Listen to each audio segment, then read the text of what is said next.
undangan untuk datang ke Joko Widodo meminta maaf yang diistilahkan sebagai restoratif justice ya pada hari ini itu bukan hari ini saja, sudah sejak awal kasus ya kami diundang untuk seperti itu. Nurani ini berkata itu tidak benar, ya karena tidak benar, apakah kami harus menyorongkan leher kami yang merasa tidak benar ini?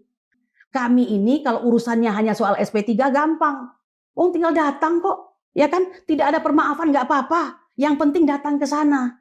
Maka apa yang disebut dengan understanding, kata Pak Jokowi. Tapi percayakah Anda bahwa kata-kata itulah yang memisahkan antara hak dan batil tadi.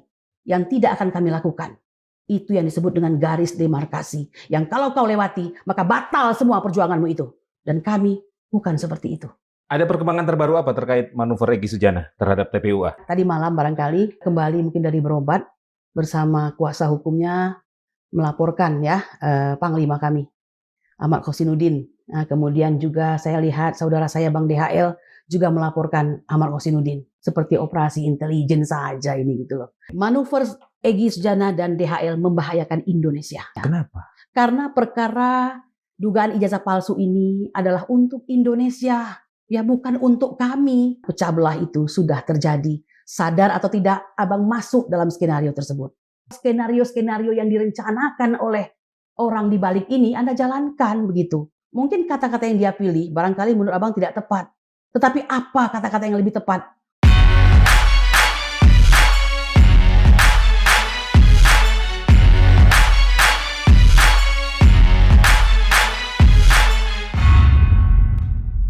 Assalamualaikum warahmatullahi wabarakatuh. Sobat Madilog, Alhamdulillah Margi Sarif kembali hadir menemani Anda. Dan di episode kali ini kami kembali menghadirkan salah seorang tersangka kasus tudingan ijazah palsu Jokowi. Ini terkait dengan manuver baru dari Egy Sujana setelah mendapatkan SP3 dari penyidik Polda Metro Jaya.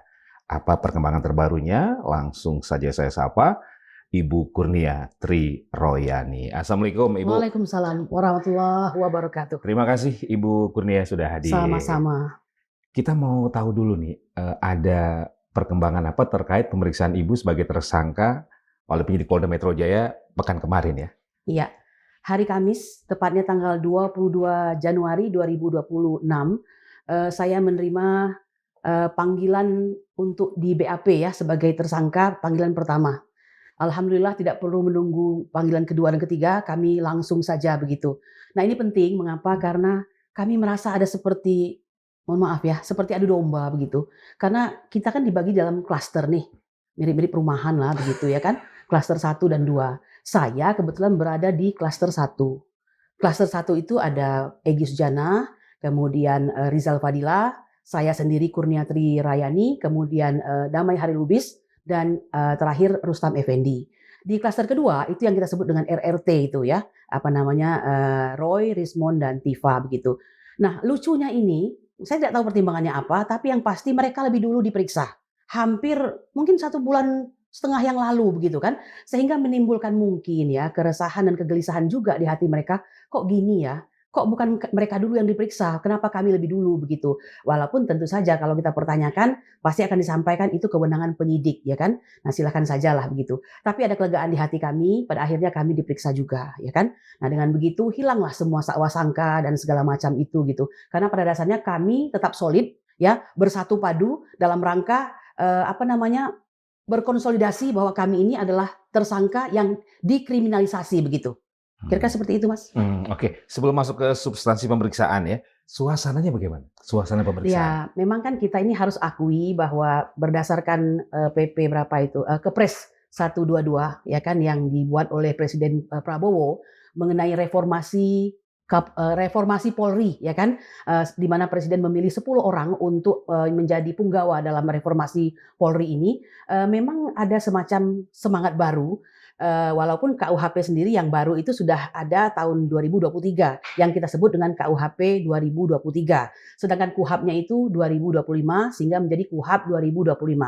Nah, kami ini konon kabarnya ini akan diperiksa itu berdasarkan kondisi kami yang memang sebelum diberlakukannya KUHP tersebut kami sudah diperiksa begitu tapi belum selesai dan hari ini merupakan lanjutannya. Tetapi bagian-bagian daripada KUHP ini otomatis suka atau tidak suka nanti akan ada dalam pemeriksaan kami ini begitu. Terbukti dalam surat undangan untuk di BAP tersebut itu terteranya itu selain KUHP lama itu disebutkan dengan KUHP baru yaitu pasal 433, 434 dan berapa itu 263 kalau nggak salah untuk penghasutannya begitu. Ditambah dengan pasal-pasal ITE seperti itu.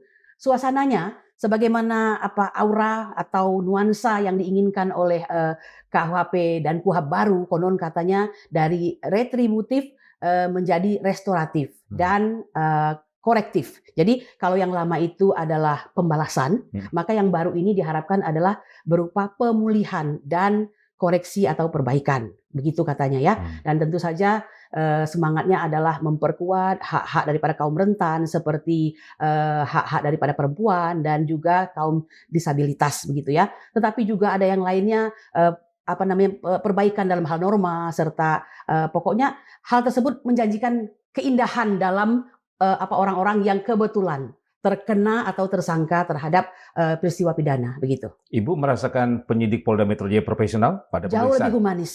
Jauh lebih humanis. Jadi saya merasa tidak bertemu dengan penyidik yang katakanlah walaupun mereka berusaha untuk ramah ya, tapi kesan angker itu tetap terasa. Ya itu kan. Tetapi hari ini saya seperti bertemu dengan dosen saya di masa lalu. Kamis begitu. kemarin itu, Kamis kemarin. Bagus sekali ya. Saya tidak perlu menyebutkan namanya, tapi saya merasa sekali itu tidak ada tekanan ya kan. Semua terasa sangat menyenangkan dan santai begitu. Berapa lama diperiksa Ibu? Saya dari jam 1 saya masuk. Sebenarnya kan itu undangan jam 11. Tetapi hujan besar, jadi mereka juga tidak memaksakan harus seperti itu gitu. Tapi jam 1 itu mulai karena kami datang jam 12, dia bilang, "Bu, kita ini dulu ya, isoma dulu ya." Nah, jadi kita baru nanti mulai jam 1. Setelah makan, kemudian sholat, baru kita start. Saya selesai jam 5. Jam 5. Iya, dengan menyelesaikan 65 pertanyaan sebanyak 30 lembar. Begitu. Ada satu pertanyaan baru yang saya tidak mengerti itu, jadi ya saya bilang saya tidak tahu, begitu. Oke. Secara umum apa substansi pemeriksaan kemarin? Sama seperti yang lalu. Jadi boleh dikatakan karena kami ini diperiksa sudah beberapa kali ya. Pertama terklarifikasi, kemudian terperiksa begitu kan. Nah 2 kali itu, dan baru terakhir ini kan sebagai tersangka. Jadi sudah 4 kali, lumayan cukup pengalaman begitu. Iya, udah hafal jawabannya apa begitu kan. Oke. Seperti itu. Ada yang baru? Iya, yang baru itu mereka menanyakan tentang ada suatu peristiwa demo di Jogja tersebut yang saya tidak tahu menahu. Mengapa tanyakan ke saya aja saya tidak tahu itu gitu. Jadi saya jawab tidak tahu. Tidak tahu. Iya, karena memang tidak tahu. Kita datang tuh orang sudah ramai, ya kan. Jadi kami dengan satu bus, orang sudah ramai itu masyarakat sekitar dan mungkin juga alumnus UGM yang ingin tahu peristiwa yang sedang terjadi di UGM tersebut gitu. Oke. Pemeriksaan selanjutnya kapan? Saya tidak tahu ya, apakah itu dirasa cukup karena saya sudah tanda tangan semua, ya kan, di paraf. Demikian juga kuasa hukum saya sebanyak 4 kita menyebutnya apa tuh 4 seat begitu ya. Jadi memang biasanya kalau perkara itu akan dibawa ke pengadilan mungkin, nah itu dibikin 4 konon kabarnya begitu. Jadi itulah yang saya lakukan dan mungkin juga ini saya kira kecuali mereka menganggap diperlukan keterangan tambahan mungkin akan dipanggil. Tapi so far saya pikir itu selesai begitu. Oke. Ibu belum merasakan ada indikasi akan ada penahanan? Saya kira tidak pas lah ya untuk menahan ya, karena jangankan menahan, perkara ini naik saja tidak pantas begitu. Kami ini bukan tersangka untuk kasus kriminal, tapi kami ini tersangka untuk kriminalisasi, beda ya. Nah jadi tapi kami laluilah itu semua. Jadi karena kami memang tidak mempunyai relasi uang dan relasi kuasa, jadi saya kira hampir the part of all of this country sangat mengerti apa yang sedang terjadi. Jadi dan di samping tentu keimanan kami sebagai seorang Muslim bahwa tidak ada satupun peristiwa yang adab dan mengena pada diri kami ini kecuali atas izin Allah. Itu saja. Kami berprasangka baik, mungkin dengan peristiwa ini akan mengangkat segala penderitaan bangsa Indonesia. Do you believe that? Sebagai lawyer, Ibu merasa ini tidak akan P21? Sebagai lawyer, saya merasa petugas itu gamang sebenarnya begitu ya. Kenapa? Ini ada azas yang namanya in dubio pro legipori. Jadi dalam kondisi di mana aparat sebenarnya sangat ragu dengan perkara tersebut, mengapa? Karena mungkin dirasa tidak cukup bukti, walaupun mereka mengatakan ada 700 sekian bukti.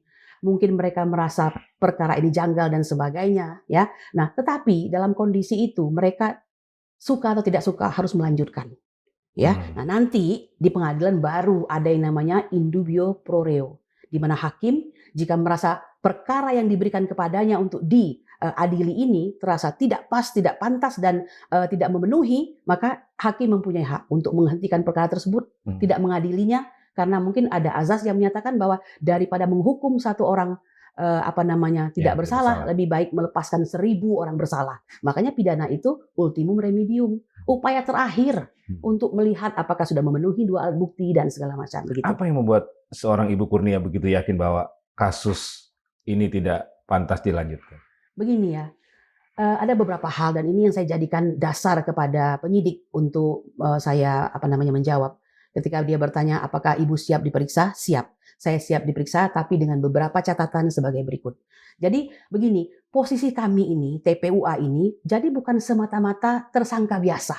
Kami ini adalah pendumas yang harusnya adalah pelapor. Jadi 9 Desember 2024 kami melaporkan ke Bareskrim tentang pasal 263 ya, pemalsuan akta otentik di situ begitu.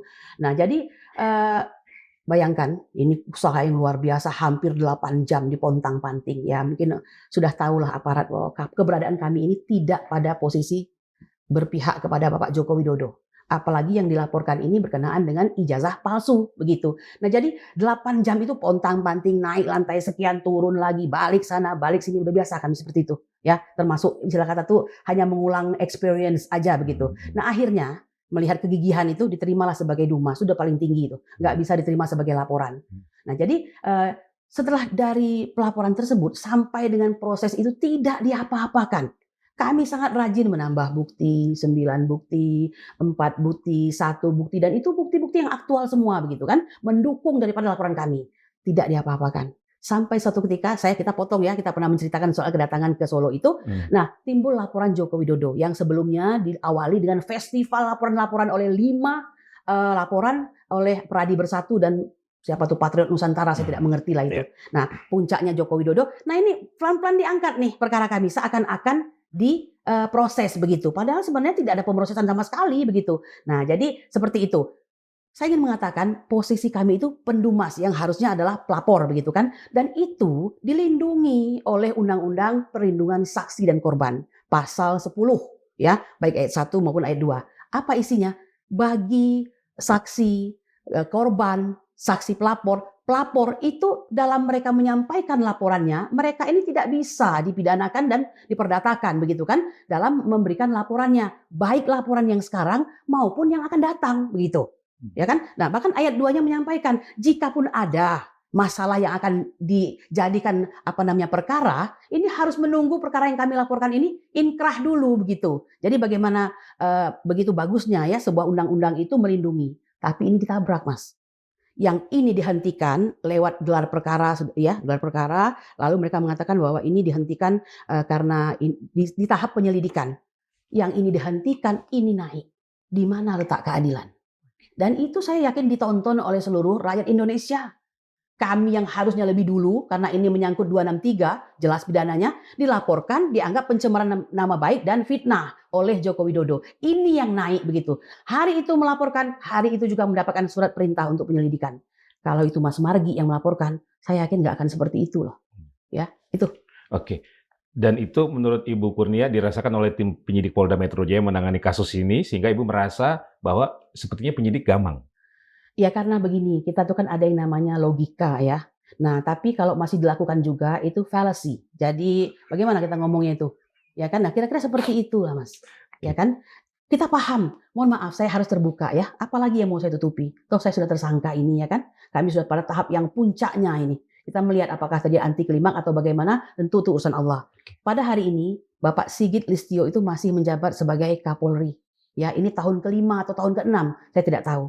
Terlama dalam sejarah, ya kan? Mengapa masih dipertahankan? Padahal segudang tidak prestasi yang diciptakan, ya kan? Nah, jadi tadi hubungannya dengan pertanyaan Mas, gamangnya itu di situ, saya kira, ya kan? Coba kalau seandainya Ibu lurus, melihat itu di iya penyidik. dong. Coba kalau gakumnya itu penegakan hukumnya itu lurus, on the track, ini gampang sekali. Ini nggak masuk, udah singkirin, nggak pantas ini. Mereka akan lakukan press conference, tidak memenuhi 2 alat bukti, bahwa ini bukan pencemaran nama baik, ini bukan fitnah dan segala macam, bukan juga kerusuhan yang dibuat sesuai dengan pasal 160 dan segala macam seperti itu. Jadi mereka hanya menjalankan tugas. Mereka menjalankan tugas dan saya tidak bisa menyalahkan. Meskipun Tapi terus terang, Ibu melihatnya mereka semangat nggak untuk menuntaskan kasus ini? begini ya, kita harus percaya bahwa sebenarnya manusia itu selalu serba dua. Ya, ada yang penjilat mungkin ya, yang artinya senang-senang saja dengan perkara ini begitu, tapi masih banyak orang-orang baik. Polisi-polisi yang di dalam hatinya itu merasa ini nggak benar ini, tetapi mungkin mereka tidak berdaya tadi ya. Meskipun kalau kita mau telusuri lagi, nggak boleh dong kamu nggak berdaya. Kenapa kamu jadi polisi kalau kayak gitu? Kan bisa seperti itu gitu. Oke. Ya. Tadi Hidup Ibu, ini pilihan. Iya. Ya. Ibu tadi menyinggung soal TPUA ya. Iya. Apa kabar TPUA? TPUA according to me is TPUA tuh nggak salah ya, dia hanya organisasi, didirikan atau tidak didirikan dia sudah ada. Saya masih menunggu Dewan Suro memanggil kami untuk mempertanggungjawabkan soal pemecatan tersebut begitu kan. Sampai hari ini belum dipanggil, tapi kami tahu bahwa Habib insya Allah selalu mengawasi dan mengamati, mungkin melihat perkembangan dahulu, mungkin kesibukan dan lain-lainnya begitu. Tetapi bahwa saya sudah sampaikan, pemecatan itu tidak ada artinya, ya kan? Karena bagaimanapun juga ada pendirinya TPUA tersebut begitu. Dan kalaupun dipecat itu bukan hal yang perlu diperebutkan. Emang kita dapat apa sih begitu kan? Orang kita hanya ingin berjuang kok. Like I told you ya, few days ago that tugas kami ini hanyalah agent of change dan agents of justice. Tidak lebih daripada itu. Masih solid Bu? Bagaimana? TPUA masih solid? Masih solid. Kalau kami yang dipecat, kami solid lah sama kami ya kan. Hanya dengan Bang Egy dan Bang DHL kami tidak lagi bisa duduk satu meja ya. Karena mereka memang sudah kita mengatakannya sudah menyeberang begitu ya. Apakah TPUA saat ini ada dua? TPUA versi Egy, TPUA versi Kurnia? Tidak. TPUA tetap didirikan oleh Habibana dan ulama dan kami hanya tinggal menunggu keputusan beliau, itu saja. Tapi Ibu merasakan ada adu domba yang luar biasa di TPUA? Kita pernah mendengar ya. Saya tuh kadang ngeri-ngeri sedap membicarakan ini. Apa yang kita sebut dengan operasi intelijen itu? Ya kan? Kalau saya tidak mengatakan ini ya. Ini saya tuh sedang mikir operasi intelijen itu adalah suatu tindakan, kegiatan, pekerjaan untuk melakukan pengumpulan data dan informasi yang terarah, terencana, ya kemudian dan rahasia. Gunanya apa? Untuk mengamati situasi, kemudian mengambil keputusan terbaik demi keamanan negara. Itulah intelijen, ya kan? So, hari ini itu diimitasi. Jadi perbuatan-perbuatan seperti ini untuk melakukan hal-hal tertentu pada kasus-kasus di luar daripada keamanan negara. Siapa yang melakukan? Nah, itu tergantung siapa yang membutuhkan dan yang enggak untuk kasus TPUA. Nah, jadi saya tidak sedang menuduh ya. Saya cuma merasa ada keanehan saja begitu. Bagaimana tidak? Kami yang berangkat dengan niat suci, bahkan Bang Egy mengatakan ini jihad begitu ya. Tiba-tiba dia tidak berada di sisi kami dari awal. Ya, yang saya ini mau agak terlambat, itu kata orang ya. Karena hati saya itu selalu berprasangka baik begitu kan, dan saya yakin dia orang baik gitu. Nah, teman-teman sih yang bilang, Kurnia ini terlalu polos. Nah, janganlah bilang saya polos, bukan polos. Ya saya itu istilah kata begini ya, kalau belum terpergok di depan mata saya sendiri itu nggak gampang bagi saya untuk menuduh begitu. Sekarang sudah? Sekarang ini saya sedang melihat rangkaian peristiwa. Puzzle. Ya, karena begini, kita orang hukum, tidak gampang untuk menuduh ya kan. Nah, tetapi kenapa makin hari puzzle itu semakin lengkap begitu. Oke. Itu saja. Ada perkembangan terbaru apa terkait manuver Egy Sujana terhadap TPUA? Ya ini yang saya sesalkan ya. Mas tahu aja, sudah ada beritanya ya pagi ini ya. Saya lihat tadi malam barangkali nampaknya abangku ini, saya tidak tahu, sudah kembali mungkin dari berobat bersama kuasa hukumnya melaporkan ya Panglima kami, Ahmad Khosinuddin. Nah, kemudian juga saya lihat saudara saya Bang DHL juga melaporkan Ahmad Khosinuddin. Jadi ini yang saya sebutkan kan tujuannya ke arah yang saya sebutkan tadi itu. Seperti operasi intelijen saja ini gitu loh. Ya kan, kok berurutan, selanjutnya ini, begitu kan, merubah opini masyarakat yang terjadi itu seperti ini begitu. Nah, saya cuma mau menyampaikan seperti ini. Ayolah, apa yang Anda lakukan itu menurut saya Anda tidak memikirkan dengan pikiran yang sehat. Kita ini TPUA, Tim Pembela Ulama dan Aktivis.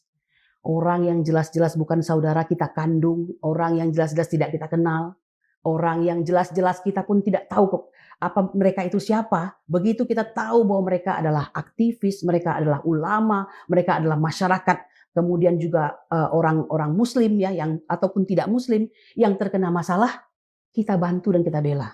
Lah kok hari ini Anda melakukan itu, melaporkan orang yang jelas-jelas pernah berjasa untuk TPUA, menjadi bagian dari TPUA, walaupun sekarang tidak lagi, tapi dia sedang membela kami yang anggota TPUA. Coba bayangkan apa yang sesungguhnya sedang terjadi ini. Begitu ya. Nah, jadi saya mau mengatakan bahwa ini tidak baik ya. Tidak benar ini, karena kalau Anda lanjutkan, berarti jangan salahkan orang bahwa skenario-skenario yang direncanakan oleh orang di balik ini Anda jalankan begitu. Ya kan? Ini menambah kisruh. Saya sebenarnya malu untuk terlalu lama berada pada posisi perkara ijazah palsu ini jika dikaitkan dengan membuat rakyat menjadi muak melihat pemberitaan, ya kan? Bang Kosin dilaporkan untuk kasus apa? Kozin ini saya lihat ya dilaporkan karena dianggap mungkin memfitnah mereka gitu ya. Dalam hal ini Bang Egy dan Bang DHL. Jadi narasi-narasi Kozin yang sangat bersemangat, ya mungkin juga apa namanya sentilannya sangat tajam dan pas begitu ya. Nah, ini dianggap merugikan mereka. Utamanya terakhir ketika apa namanya beliau datang ke Solo tersebut yang istilahnya Bang Roy Suryo itu apa? Pasowanan Agung gitu ya. Jadi ini Sowan Agung gitu. Jadi bukannya apa namanya untuk RG dalam arti yang wajar, tetapi ini seperti sesuatu yang kita ini datang ke orang tersebut ya dengan suatu tata cara RG yang kurang pas gitu. Iya. Ya. Berarti ini sekarang di internal saling lapor. Bukan saling lapor, mereka yang lapor. Kita belum Ya, lapor. tapi kan yang dilaporkan bagian dari TPUA juga. Ya, Bang betul. Kosin kan. Ya, Bang Kosin. Artinya kan ini internal dong. Saat ini kan memang sebenarnya kan Egy Sujana dan DHL itu punya tim kuasa sendiri. Jadi ini memang nggak dalam konteks bendera TPUA-nya. Bendera TPUA itu yang saya maksud tadi. Mengapa Anda TPUA? Anda laporkan orang yang mengawal anggota TPUA. Sedangkan dari awal boleh dikatakan Bang Egy kan tidak pernah mengawal kami nih dari awal, ya kan? Kami dibiarkan sendiri ke Solo begitu kan? Nah, kemudian waktu demi waktu saya mau menceritakan sedikit ya. Setelah beliau berobat di Malaysia, seperti yang saya pernah sampaikan pada episode yang lalu dengan Mas Margi ya, bahwa akhirnya kami bertemu di sebuah rumah makan Jepang begitu kan. Saya pikir nih, kita akan mulai lagi berjuang. Senang sekali Abang sudah sehat begitu kan. Karena saya tahu kekuatan Egy Sujana. Saya sudah mengatakan, saya puji beliau sebagai orang yang cerdas, beliau hafiz Quran, dan keberanian beliau ini memang agak extraordinary, right? Nah, tapi hari itu yang terjadi apa? Saya pikir kami akan bersama-sama. Justru beliau mengumumkan beliau akan ke Inggris, ke Leeds gitu kan. Alasannya kalau saya lihat bukan berobat ya, tetapi kan kita pernah melihat ada video di mana beliau melaporkan ke apa namanya human right gitu kan. Nah itu dalam kondisi yang akhirnya menjadi olok-olok termul.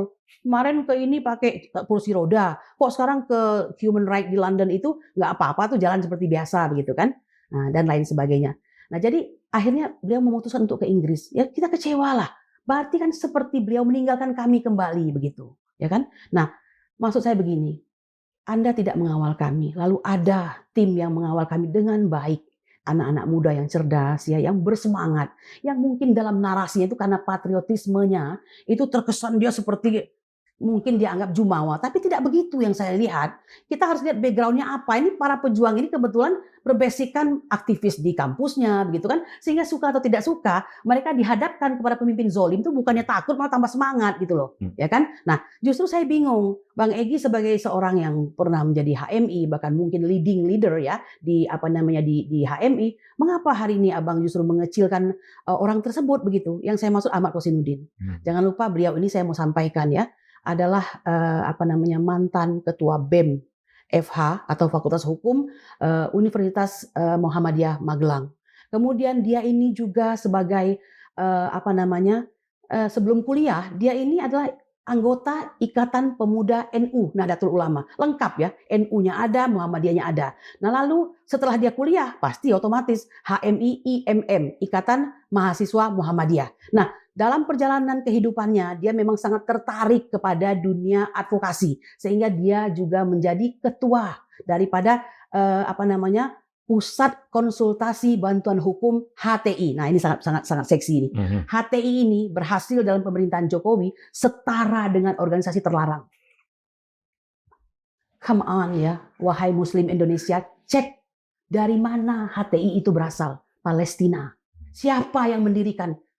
Pemimpin-pemimpin Islam niatnya apa? Mengumpulkan, menyatukan, mengkonsolidasikan semua orang Islam tanpa melihat suku, ras, ya, bangsanya menjadi satu kesatuan. Nah, gara-gara menyebut khilafah itu kan, ini kan sering berbenturan dengan bentuk Negara Kesatuan Republik Indonesia dan Pancasila. Ya. Sebenarnya tinggal menurut saya bijaksana saja ya kan, bahwa itu tidak sesuai ya tidak apa-apa, tapi dia bukan PKI ya. Mohon maaf saya ingin mengatakan. Nah, ketika kami ikut membela itu jangan salah-salah loh, itu kurnia HTI katanya. Kurnia Yaman dan segala macam. Udahlah, saya pokoknya kenyang lah dengan segala macam netizen tersebut begitu. Itu Ibu yang Kurnia, saya maksudkan. Iya. Laporan Egy Sujana terhadap Ahmad Kosinudin. Iya. Menurut Ibu lebih persoalan pribadi atau memang ada agenda lain? Karena kan Ibu pernah mengatakan bahwa Bang Egy sempat merasa cemburu dengan bagaimana Bang Kosin mengawal teman-teman TPUA yang menjadi tersangka klaster ini pertama. analisa saya pribadi ya, jadi kita nggak boleh ke orang lain. Jadi supaya pertanggungjawaban ini pribadi. Jadi saya tidak mau, dan saya selalu begitu kok, objektif saja. Kalau Mas tanyakan ini pribadi atau tersangkut hal lain, I think this is combining ya. Jadi ini adalah satu kombinasi. Pribadi karena otomatis lah kan yang berangkat ke sana diam-diam tidak ingin diketahui kan beliau bersama DHL ya kan. Terlepas dia mengatakan itu adalah seperti Musa dan Harun mendatangi Firaun ya. Oke? Ya kan? Nah, tetapi dalam hal ini tidak tepat gitu. Apalagi ditambah embel-embel saya mau mendatangi Jokowi itu karena saya dihujat oleh rekan-rekan saya sendiri dalam TPUA. Itu tidak benar itu. Abang mengajarkan kami untuk selalu jujur. Ayat-ayat Al-Quran Anda siramkan tiap hari kepada kami. Ya, lalu Anda katakan kami menghujat Anda, lalu mengatakan yang tidak-tidak, dan ini alasan Anda untuk ke Jokowi. Tidak benar sama sekali. Itu pembenaran namanya. Mengapa? Kalau yang 16 April itu perjuangan, tapi yang 8 Januari ini penyelamatan diri. Menurut saya begitu. Mohon maaf, saya harus sampaikan karena diam-diam. Nah, lalu saya mendengarkan kata-kata dari Bang DHL pagi ini. Bagaimana mau diajak? Orang tidak ada yang patuh kok. Enggak, kami enggak minta diajak. Dia lupa itu, tidak, kami tidak minta diajak. Ya, perlu Bang Margi ketahui bahwa undangan untuk datang ke Joko Widodo meminta maaf yang diistilahkan sebagai restoratif justice ya pada hari ini itu bukan hari ini saja, sudah sejak awal kasus ya kami diundang untuk seperti itu. Ya, masalahnya Nurani ini berkata itu tidak benar. Ya, karena tidak benar, apakah kami harus menyorongkan leher kami yang merasa tidak benar ini? Lalu siapa lagi yang membela kebenaran di Negara Kesatuan Republik Indonesia ini? Ya, saya mau bertanya, bukan berarti sok pahlawan. Mohon maaf, masih ada yang berpikir seperti itu. Dan saya pastikan hampir seluruh rakyat Indonesia berpikir seperti itu. Tapi mereka tidak punya kekuasaan. Dan hari ini kalau kami ikut melenceng dan menyeberang, berapa banyak yang kecewa. Se-Indonesia, saya yakin. Ya. Apa menurut Ibu Kurnia target dari Egy Sujana melaporkan Ahmad Kosinudin? Dahulu ketika saya selesai dari menghadap Pak Joko Widodo, saya sudah mengatakan ya, saya bisikkan kepada Bang DHL. Yang 16 Januari 2025. Yang 16 April. 16 April kami ke Solo itu ya, yang kami ingin meminta diperlihatkan. Kan yang menyetujui kami datang kan beliau. Kita mengira dia akan memperlihatkan begitu kan. Nah jadi lupa saya. Target ya. Target Egy melaporkan Ahmad Kosinudin. Ya. Nah jadi maksud saya target tersebut ini lebih kepada dia merasa bahwa wajah dia ini sudah hilang, ya dalam artian membuat dia malu gitu, ya kan? Ya Anda bayangkan seperti yang saya katakan tadi, ini kan dirahasiakan, tidak ingin diketahui. Ketika itu akhirnya diketahui, kita lihat narasi yang berjalan, tidak ada minta maaf, betul? Nah kemudian saya tidak ada minta maaf, justru kedatangan saya itu menasehati supaya beliau tahu diri, kan begitu kalau tidak salah ya. Nah jadi ini smart, saya pikir smart ya. Jadi dia berhasil datang ke sana, berhasil membuat Pak Jokowi mengatakan ini segera diurus restoratif justice-nya supaya SP3, dan ternyata ada aparat aktif di situ yang saya kenal, ya kan? Dirreskrimum, direkturnya di situ, konon kabarnya, yaitu Pak Imam itu, yang kami bertemu sangat saling mengenal pada saat gelar perkara khusus yang lalu begitu. Nah jadi karena ini sudah ketahuan, sudah membentuk opini di masyarakat, nah ini membuat dia mungkin merasa malu, kesal dan marah. Saya kira begitu. Iya, kenapa yang disasar Ahmad Kosinudin? Ahmad Kosinudin ini adalah orang yang berani, ya kan? Dia ketua non litigasi yang dengan narasinya itu membangun semangat para pejuang. Kami menyebutnya pejuang, mungkin bagi aparat kami tersangka, tetapi justru sebenarnya pejuang ya. Pejuang untuk mempertahankan kebenaran, membongkar ijazah yang diduga palsu milik Jokowi. Kalau menurut Om Roy 99%, kalau menurut Rismond 11.000 triliun itu begitu ya kan. Narasi ini kan didengar orang, kita hidup di zaman yang memang sudah terbuka kan, di mana para YouTuber banyak, TV-TV sudah semakin sadar untuk men-share berita-berita tersebut, dan otomatis dalam waktu sekejap memang seluruh Indonesia mungkin mengetahui. Dan efek dari ini semua menimbulkan bukan cuma kegelisahan ya, tapi juga kemarahan di hatinya. Saya kira begitu. Oke. Ibu Kurnia menyebut Ahmad Kozinudin pejuang. Pejuang, dia pejuang. Ibu Kurnia ingin mengatakan apa untuk Egy Sujana? Bang Egy Sujana abangku, Bang DHL abangku juga. Bukankah perkara ini, ya, dugaan ijazah palsu Joko Widodo ini, yang kita masuki ini sudah bab ketiga. Saya sedang sibuk di PIK 2 saat itu. Anda mengundang saya dan memohon agar saya membantu Anda. Karena di sana juga akan ada DHL, akan ada Bang Zal Fadila, akan ada Rustam, Abang sendiri, dan semua pendukung serta organisasi sayap di TPUA. Saya sebenarnya setengah hati, Bang.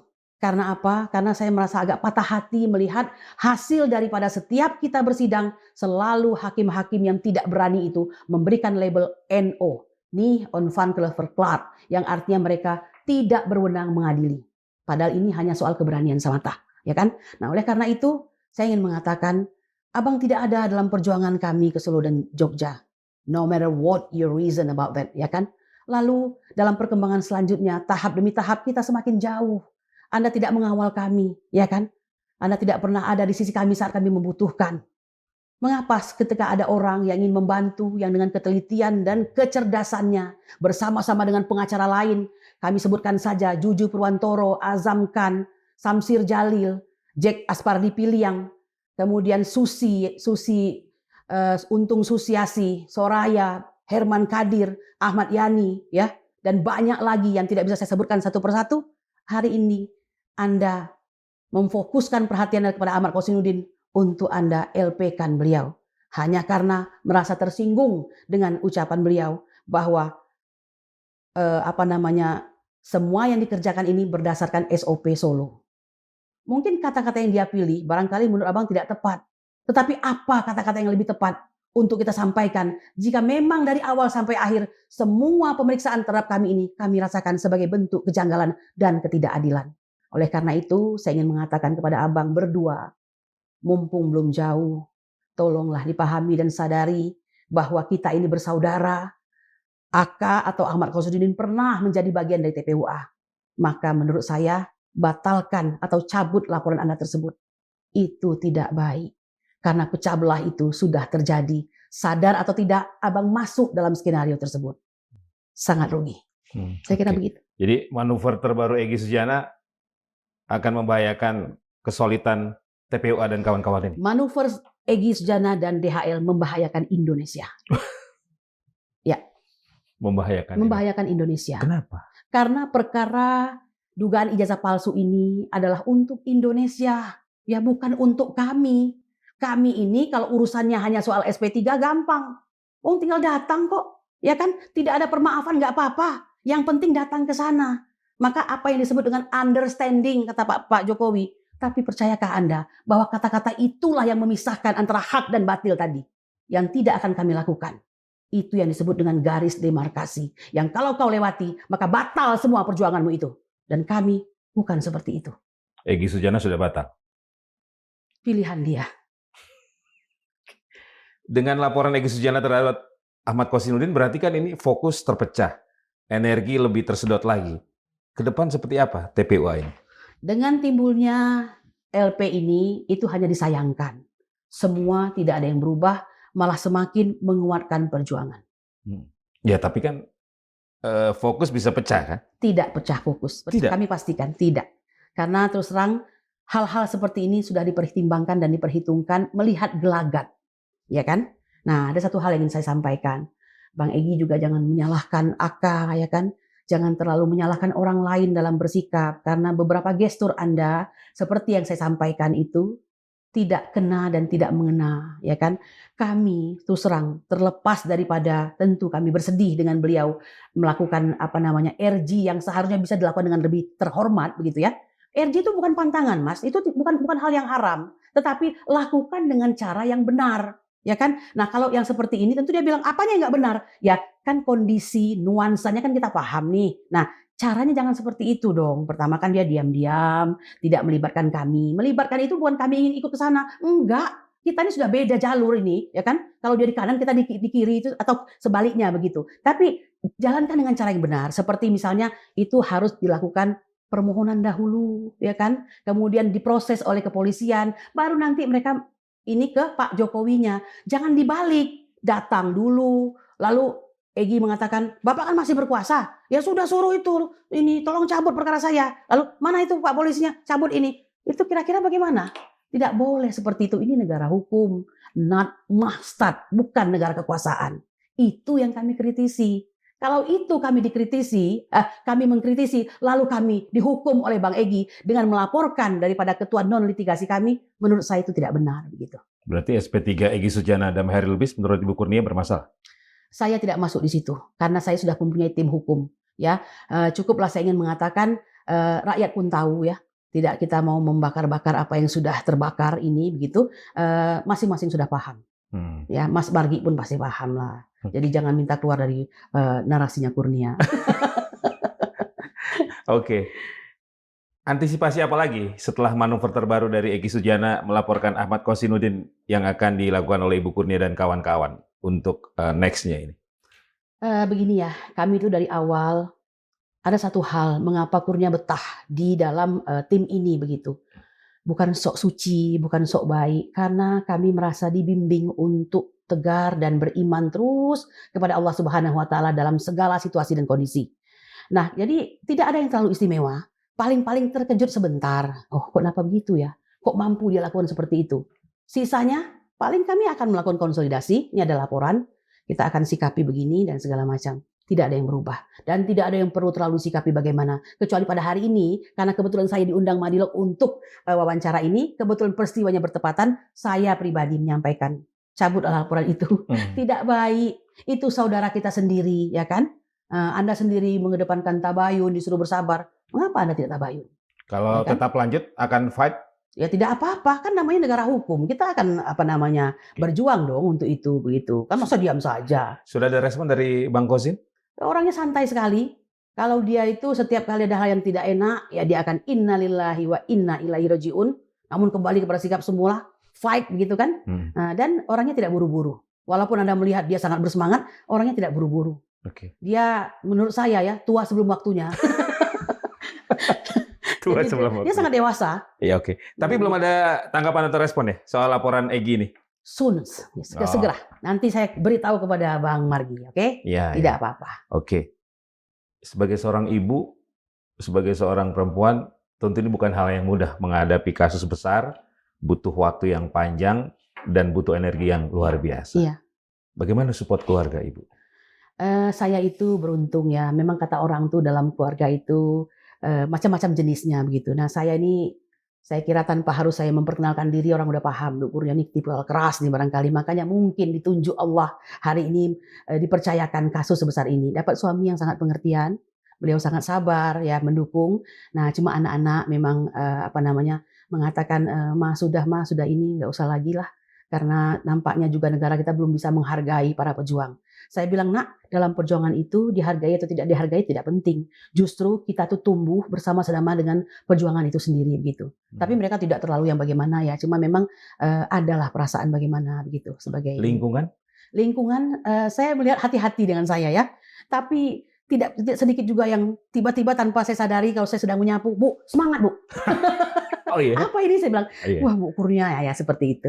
Jadi banyak juga di samping ada juga kan ini serba dua di perumahan itu yang orangnya juga pendukung die hardnya Jokowi dan kadang-kadang dalam bersosial media mereka mungkin agak melampaui batas ada juga seperti itu.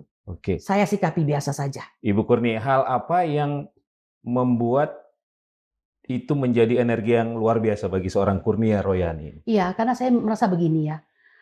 Jalan hidup saya ini unik sekali. Saya kan bukan pengacara hebat yang dikenal atau bagaimana begitu. Dimulai dengan ini saya bilang tadi, tidak sengaja kami membela Prabowo, ya. Tapi memang dari seperti halnya Kozinudin, saya itu dari SD, SMP itu memang sudah kelihatan ya agak memberontak begitu kan. Nah, jadi itu bukan jalan yang bukan suatu kebetulan. Saya yakin seperti itu. Nah, jadi semakin mendekati puncaknya dan mengetahui siapa DNA saya ini, ya justru pada saat perjuangan untuk politik tadi begitu, ya kan. Kami membela Pak Prabowo sekitar dalam hampir 10 tahun terakhir ini begitu kan, dan mengetahui betul setiap kecurangan-kecurangan yang terjadi begitu kan. Karena sesungguhnya kalau kecurangan ini terbongkar, beliau sudah lama jadi presiden ya kan. Nah, tapi baru diizinkan pada periode ini begitu.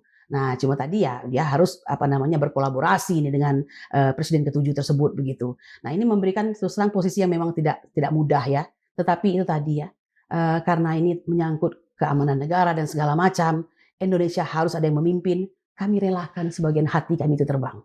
Ya, artinya Indonesia harus ada yang memimpin. Pak Prabowo, pimpinlah Indonesia. Kami dukung Bapak. No matter what the condition. Yang kami inginkan, Bapak yakin dan percaya diri, Bapak adalah Presiden Republik Indonesia ke-8 yang saat ini berkuasa. You are the president, not the other one. Begitu. Dalam kasus ini menurut Ibu Kurnia, Pak Prabowo ada di pihak mana? Dia sangat hati-hati, ya kan? Tapi saya yakin jauh di lubuk hati beliau, pasti beliau mengerti kondisinya. Saya kemarin tertarik tuh dengan wawancara Ibu Tifah dengan Bang Margi ya, kalau nggak salah. Yang mengatakan tentang will sound. Jadi seperti ada gelombang. Ada gelombang itu kan yang sebagai orang yang ber-IQ disampaikan tinggi. oleh siapa itu? Will itu kan ini kan paus itu kan yang besar itu ya. Nah, itu jadi itu akan sampai. Cuma sebagai pemimpin bagi semua. Ingat ya, pemimpin bagi semua, bukan bagi Kurnia saja, bukan bagi kelompok TPUA, bukan bagi Egy Sujana, bukan bagi Jokowi sekalipun, tapi bagi seluruh rakyat Indonesia yang luar biasa dan banyak jenisnya ini, maka beliau menempatkan diri di atas itu. Jadi saya percaya hukum akan berlaku adil, insya Allah. Ya. Seperti itu. Ibu Kurnia merasa Ibu sebagai simbol perlawanan dan simbol keberanian untuk kaum Hawa? Nggak boleh dong saya ngomong begitu ya. Itu artinya saya GR gitu kan. Kayaknya tuh sok cakep banget gitu. Enggak lah, saya nggak bilang begitu. Tapi saya yakin. Nggak, dalam konteks kaum Hawa kan seringkali banyak yang menjadi korban penindasan dan sebagainya kan. Nggak semuanya punya keberanian, nggak semuanya berani speak up juga kan? Ya, tetap saya tidak bisa mengatakan saya adalah simbol keberanian atau simbol keadilan. Tapi saya mengambil pilihan untuk menegakkan kebenaran dan keadilan. Even resikonya luar biasa. Itu barangkali lebih tepat.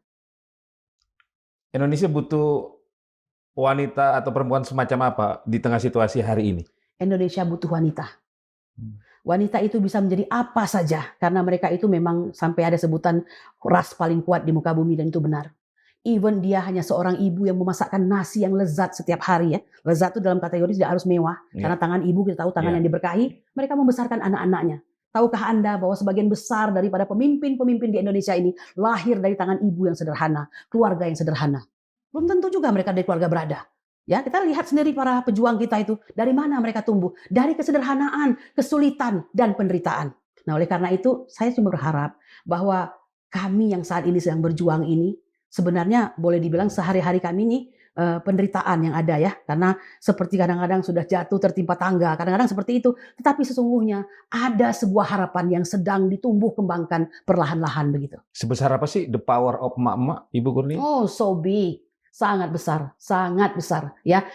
Jangan lihat saya. Ini sebagai contoh saja. Misalnya kami pada hari itu diperiksa di Polda Metro Jaya. Jangan kira emak-emaknya hanya Kurnia. Justru emak-emak di belakangnya yang luar biasa. Yang bawa buras, lontong, segala macem ya. Nemenin, bawa air, sambil mendoakan. Dan yasinan, jangan salah. Ya, Bu, sabar ya Bu. Padahal kadang-kadang saya merasa, saya ini nggak ada apa-apa dibanding mereka gitu. Mereka tergerak sendiri? Tergerak sendiri. Dan sebagian besar tuh mereka tidak bersuami lagi. Karena tua-tua ya. Kemudian atau ada kadang bersama suaminya begitu. Jadi gabungan dari masyarakat Indonesia banget begitu. Dan tapi kebanyakan memang emak-emak begitu. Bapak-bapaknya juga ada begitu. Oh, mereka bawa makan sendiri? Bawa makanan sendiri bukan untuk mereka, untuk kami. Jadi mereka sudah lihat tuh, bahkan paling sibuk, Pak, sudah selesai belum tuh diperiksa? Belum waktunya makan nih gitu. Jadi kami seperti ada ibu kami yang mengawal begitu. Oke, itu energi tersendiri ya? Oh, energi tersendiri, ya kan. Lalu pernah saya nggak sadar karena mungkin memberikan angle wajah yang kurang pas begitu, mungkin setelah selesai karena capek ngelamun gitu, itu buru-buru tuh, jangan sedih ya. sabar, semangat Bu, semangat, kita benar kok Bu, begitu. Padahal saya itu nggak ngapa-ngapain, maksudnya ya bisa lelah saja begitu. Jadi mereka luar biasa. Iya. Dan saya mau mengatakan mereka itu tim yang paling siap jika terjadi apa-apa. Maksudnya? Jadinya artinya kalau ada apa-apa mereka akan mengatakan awas aja kalau sampai ini. Jadi kadang-kadang seperti itu begitu ya. Iya, Luar iya. biasanya mereka seperti itu. Bahkan kadang lebih galak ya. Lebih galak. Nggak ada takut-takutnya itu emak-emak. Kadang logikanya nggak jalan lagi. Makanya dibilang sen kiri belok kanan ya. Kita tanya, kok sen kiri belok kanan? Lah iya. Bu, kan sen kiri, ibu sen kiri. Sen kiri belok kanan. Kenapa ibu ke kanan? Maksud saya kamu di belakang ke kanan. Katanya gitu. Coba bayangkan. Itulah emak-emak kita. Luar Iya. biasa. Pokoknya mama jangan dilawan. Jangan dilawan. Jangan dilawan. Oke, terima kasih Ibu Terima Kurnia. kasih. Sobat Madilog, demikian perbincangan saya, obrolan saya dengan Ibu Kurnia Triroyani, salah seorang tersangka kasus tudingan ijazah palsu Jokowi. Tadi sudah diceritakan situasi dan hasil pemeriksaan terhadap Ibu Kurnia dan kawan-kawan pada Kamis pekan lalu, dan juga tadi ada perkembangan terbaru terkait kondisi di TPUA, di mana Egy Sujana melaporkan Ahmad Kosinudin yang merupakan tim hukum dari beberapa anggota TPUA terkait kasus fitnah atau tudingan tertentu. Kita tunggu saja perkembangannya. Semoga bermanfaat. Saya Margi Sari pamit. Wassalamualaikum warahmatullahi wabarakatuh. Ibu, terima kasih. Kasih.